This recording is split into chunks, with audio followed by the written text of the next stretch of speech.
नमस्कार, आप देख रहे हैं क्यों वाइब और मैं हूं प्रवीण झा। बात बंगाल की करेंगे और आज बंगाल से दो बहुत बड़ी खबर आ रही है और दोनों के बारे में हम लोग चर्चा करेंगे। लेकिन आज इस पूरे प्रोग्राम को हम लोग दो सेगमेंट में बांटेंगे। पहले सेगमेंट में चर्चा करेंगे अभिषेक बनर्जी की और दूसरे सेगमेंट में चर्चा करेंगे शौकत मोल्ला की। शौकत मोल्ला के बारे में आपको हम बाद में बताएंगे कि आखिर शौकत मोल्ला के साथ क्या हुआ है, पुलिस ने उनके साथ क्या किया है, उसके बारे में आगे बताएंगे। लेकिन पहले बात अभिषेक बनर्जी की। अभिषेक बनर्जी को कोर्ट से बहुत बड़ा झटका लगा है और अब अभिषेक बनर्जी को 8 जुलाई को कोर्ट में हाजिर होना होगा वॉइस सैंपल देने के लिए। यानी कि एक प्रकार से ये कह सकते हैं कि अभिषेक बनर्जी की मुश्किलें अब और भी बढ़ने वाली है। कम होता हुआ तो नहीं ही दिख रहा है। और ये वॉइस सैंपल किस मामले में लिया जा रहा है? तो वॉइस सैंपल लिया जा रहा है जो चुनाव के दौरान अभिषेक बनर्जी ने अपने भाषण में जो भ्रामक या उकसाने वाला या आप उसको जिस भी प्रकार का भाषण कह लें, उस भाषण को और जिस प्रकार से उन्होंने कहा था कि यहां पर तो 12 बजे के बाद क्या बजेगा और उसके बाद फिर कौन से श्मशान बनाए जाएंगे और क्या क्या ना जाने बहुत सारे, तो उस मामले में उनसे सीआईडी पूछताछ कर चुकी है। अब जो है एक और बार उनका सैंपल लिया जाएगा क्योंकि अभिषेक बनर्जी ने कोर्ट में ये कहा था कि ये जो पुलिस साक्ष्य प्रस्तुत कर रही है वो साक्ष्य जो है उसको फैब्रिकेटेड है, यानी कि उसको उसमें कुछ छेड़छाड़ हुई है, वो मेरी वॉइस नहीं है। और इसीलिए अब कोर्ट ने आदेश दिया है कि आप 8 जुलाई को कोर्ट में आकर अपना वॉइस सैंपल दे दीजिए। आज इन सभी मुद्दों पर चर्चा करेंगे और इस चर्चा में इस वक्त हमारे साथ जुड़ रहे हैं वरिष्ठ पत्रकार और राजनीतिक विश्लेषक संजीव प्रियदर्शी। संजीव जी, आपसे जानना चाहेंगे कि अभिषेक बनर्जी को अब 8 तारीख को बुलाया गया है कोर्ट में, इसके बाद क्या अभिषेक बनर्जी की मुश्किलें और बढ़ेंगी क्या? नमस्कार प्रवीण जी, बिल्कुल अभिषेक बनर्जी की मुश्किलें बढ़ेंगी और उसके पीछे का कारण ये है कि कोई उन पर ये एक केस दर्ज नहीं है। ये जो मामला है तो वो तो ये है, विधाननगर साइबर थाने में एक शिकायत दर्ज हुई है जिसमें ये कहा गया कि इन्होंने ये धमकी दी थी 4 मई के रिजल्ट के बाद वो डीजे और रविंद्र संगीत बजाएंगे। तो इसका यह है कि एक तरफ उन्होंने धमकी दी थी कि वो अपने विरोधियों पर हमला करवाएंगे डीजे रविंद्र संगीत बजा के। अब इसकी पृष्ठभूमि क्या है, देखिए 2021 के जब चुनाव नतीजे हुए थे तो उसके बाद डीजे बजा बजा कर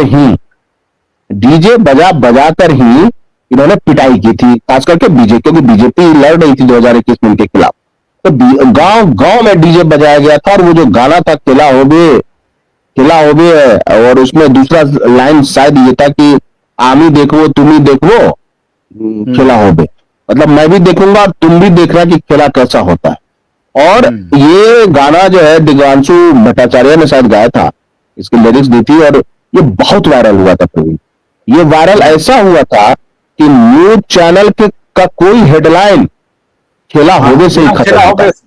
बिल्कुल, बिहार में भी विपक्ष के नेता कहते थे किसके बाद कि खेला हो गए, अखिलेश भैया भी कहते थे खेला हो गए, राहुल जी तक कहते थे खेला हो गए।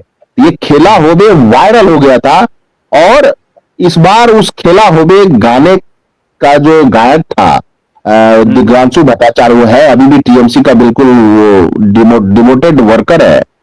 उसने कहा था कि अगर बीजेपी की सरकार आएगी और शुभेंदु अधिकारी सीएम बन जाएंगे बंगाल के, तो लोग यानी बीजेपी के लोग और समर्थक उनके नाम से कुत्ता पाल लेना, इस तरह की चुनौती दी थी।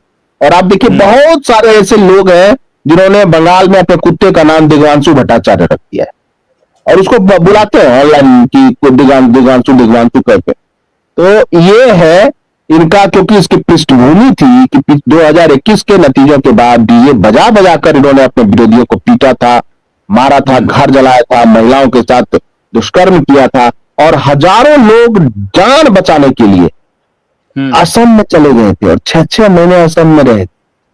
जहां तक जो सीएम थे, सीएम है अभी भी, उसमें भी सीएम थे, हिमंता विश्व शर्मा ने उनका ख्याल रखा।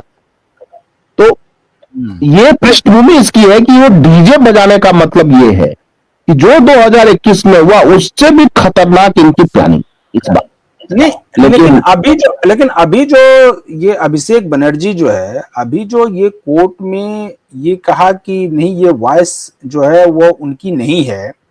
अब कोर्ट ने कहा है कि वॉइस सैंपल आप आकर के दीजिए और दोनों का मिलान किया जाएगा, और अगर मिलान में सही पाया गया तो जो कि सही पाया जाएगा ही, क्योंकि वो सारे वीडियो जो है वो अवेलेबल है और सभी सोशल मीडिया पर, सभी टीवी चैनल के पास, सोशल मीडिया प्लेटफॉर्म पे सभी जगह उपलब्ध है।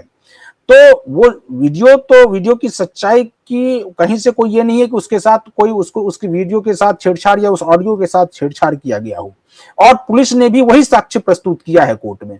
लेकिन अगर वो दोनों मिलान हो जाता है तो क्या उसके बाद कोर्ट को ये नहीं लगेगा कि ये कोर्ट के समय को भी जाया किया और कोर्ट को भी गुमराह करने की कोशिश जो है वो अभिषेक बनर्जी के द्वारा की गई, और उसके बाद हो सकता है कि कोर्ट इनके ऊपर कुछ और भी कड़ा एक्शन ले?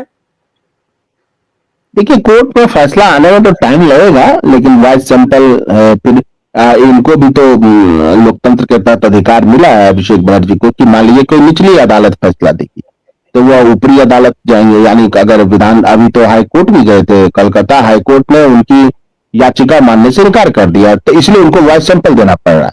लेकिन हो सकता है कल वो बड़े बड़े वकीलों के जरिए सुप्रीम कोर्ट में याचिका डालें।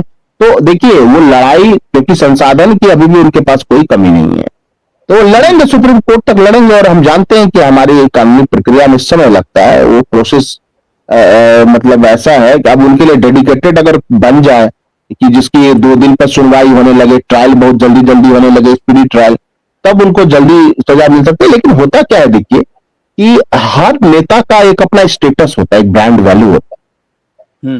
अगर वो स्टेटस या ब्रांड वैल्यू वो गंवा देता है तो फिर वो नेता रह ही नहीं जाता, उससे वो नेता का ताज छीन जाता है, जो छीन चुका है अभिषेक बनर्जी से।